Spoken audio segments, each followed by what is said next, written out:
remember, every time you missed a step, it went up by a factor of 10, the cost to the organization. So if you find it in the architecture phase, you've fixed a problem, it costs you $1. If you find it in the development phase, it costs you $10.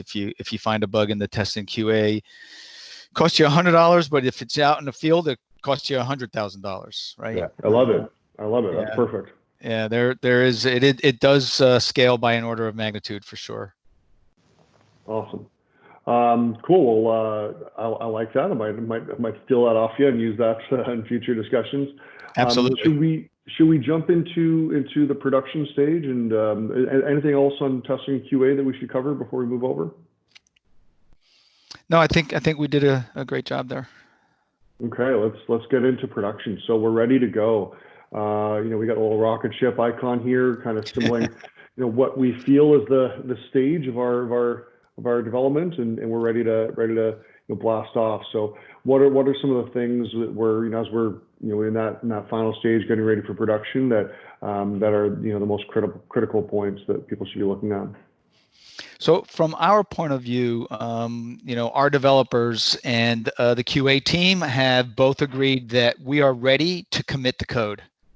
And we are ready to commit the code in a two-phase rocket, a two-stage rocket. The first stage is to do final acceptance testing internally, and then end user acceptance testing. So final acceptance testing is when you're now involving, the food chain, the architects, the developers, and the product owner in the testing.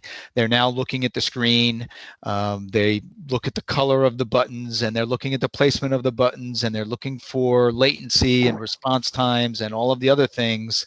So that's stage one of the rocket taking off. And then stage two is they're actually going to bring the end users. And what I mean by the end users is people outside of that development or management community, and either the employees, you pick a section of employees that are going to use it, you go out to trusted customers to say, here's the application that we're ready to release to you, would you help us test it? Or if it's like a supply chain management type of application where you've got a series of partners that are using the application as a platform to send it out to them for use.